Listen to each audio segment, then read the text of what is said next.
រដ្ឋបាលព័ត៌មានស្ដីពីសកម្មភាពការងារប្រចាំសប្តាហ៍របស់ឯកឧត្តមបណ្ឌិតអៀង សុផល្លែតរដ្ឋមន្ត្រីក្រសួងបរិស្ថានសប្តាហ៍ទី2នៃខែមីនាឆ្នាំ2025ក្នុងសប្តាហ៍ទី2នៃខែមីនានៅថ្ងៃទី10ខែមីនាឆ្នាំ2025វេលាម៉ោង 2:30 នាទីរសៀលសុផល្លែតរដ្ឋមន្ត្រីក្រសួងបរិស្ថានបានទទួលជួបក្រុមហ៊ុនការងាររត់បណ្ដាញបង្គោលអគ្គិសនីនៅភ្នំខ្នងផ្សារស្ថិតនៅទីស្តីការក្រសួងបរិស្ថានបន្ទាប់មកនៅវេលាម៉ោង 3 រសៀលថ្ងៃដដែលឯកឧត្តមរដ្ឋមន្ត្រីបានអញ្ជើញក្នុងកិច្ចប្រជុំជាមួយឯកឧត្តមហ៊ូតហាក់រដ្ឋមន្ត្រីក្រសួងទេសចរនៅទីស្តីការក្រសួងបរិស្ថានលុះដល់ថ្ងៃទី11ខែមីនាឆ្នាំ2025វេលាម៉ោង 2 រសៀលឯកឧត្តមរដ្ឋមន្ត្រីបានបើកកិច្ចប្រជុំលើកទី2គម្រោងជីកាស្ដីពីការពង្រឹងសមត្ថភាពលើការគ្រប់គ្រងការបំពុលទឹកជំហានទី2នៅស្ថានភាពកម្ពុជាណាបន្ទាប់មកឯកឧត្តមរដ្ឋមន្ត្រីបានផ្ដល់កិច្ចសម្ភាសន៍ក្នុងកិច្ចប្រជុំលើកទី2គម្រោងជីកាស្ដីពីការពង្រឹងសមត្ថភាពលើការគ្រប់គ្រងបំពុលទឹកជំហានទី2នៅថ្ងៃបន្ទាប់ត្រូវនឹងថ្ងៃទី11ខែមីនាឆ្នាំ2025វេលាម៉ោង 3 រសៀល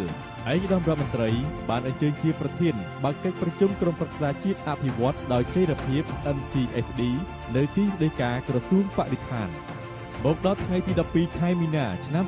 2025វេលាម៉ោង 2 រសៀលឯកឧត្តមរដ្ឋមន្ត្រីបានទទួលជួបសម្ដែងការគួសមលោកជំទាវឯកអគ្គរដ្ឋទូតគ្រីស្ទីណាគូវ៉ាចា Xanthopoulos នៃប្រទេសហ្វាំងឡង់នៅបន្ទប់តាវស៊ីងហួរទីស្តីការក្រសួងបរិស្ថាននៅថ្ងៃដដែលវេលាម៉ោង 3 រសៀលឯកឧត្តមរដ្ឋមន្ត្រីបានទទួលជួបលោកមេងហេងដើម្បីពិភាក្សាការងារបរិស្ថាននៅទីស្តីការក្រសួងបរិស្ថាន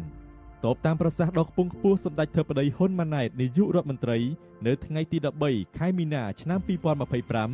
ឧត្តមបណ្ឌិតអៀង សុផល្លែតរដ្ឋមន្ត្រីក្រសួងបរិស្ថានបានចុះពិនិត្យទីតាំងទេទឹកពុះទីតាំងចំណុចដានព្រះអង្គទីតាំងគ្រោកបង្កើតមជ្ឈមណ្ឌលព័ត៌មានសង្គ្រោះបន្ទាន់និងបន្ទប់អនាម័យទីតាំងបើកការសាងសង់បង្គោលអង់តែនទូរស័ព្ទដោយមានការអញ្ជើញចូលរួមពីឯកឧត្តមហ៊ូតហាក់រដ្ឋមន្ត្រីក្រសួងទេសចរឯកឧត្តមខេងសុហ្វីណេនិងឯកឧត្តមអភិបាលខេត្តកំពង់ស្ពឺ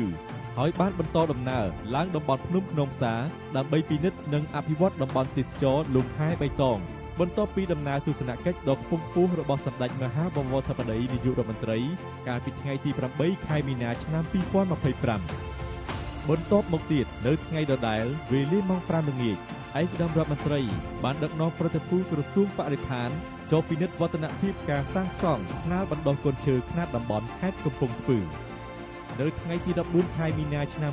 2025វេលាម៉ោង 10 ព្រឹកឯកឧត្តមរដ្ឋមន្ត្រីបានទទួលជួបលោកចុះសោតូស្តេសាន់ Chief Executive Officer Evelyn នៅទីស្តីការក្រសួងបរិស្ថានជាសកម្មភាពប្រចាំនៃយុទ្ធសាស្ត្រចក្រាវិស័យបរិស្ថានលើភាពស្អាតយុទ្ធនាការថ្ងៃនេះខ្ញុំមិនប្រើថង់ប្លាស្ទិកទេនិងយុទ្ធនាការកម្ពុជាស្អាតខ្មែរធ្វើបានគ្រប់រាជធានីខេត្តទាំង25នៃព្រះរាជាណាចក្រកម្ពុជា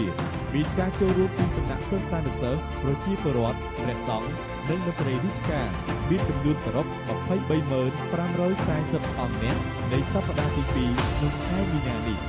ដោយឡែកយុទ្ធនាការពន្លកបៃតងដែលជាការបណ្ដុះកូនឈើសម្រាប់ចែកជូនប្រជាពលរដ្ឋធ្វើការដាំដុះក្នុងនោះក្រសួងបរិស្ថាននិងមន្ទីរបរិស្ថានគ្រប់រាជធានីខេត្តបណ្ដុះកូនឈើបានចំនួនសរុប 29941 ដើមក្នុងសប្តាហ៍ទី2នៃខែមីនានេះផងដែរ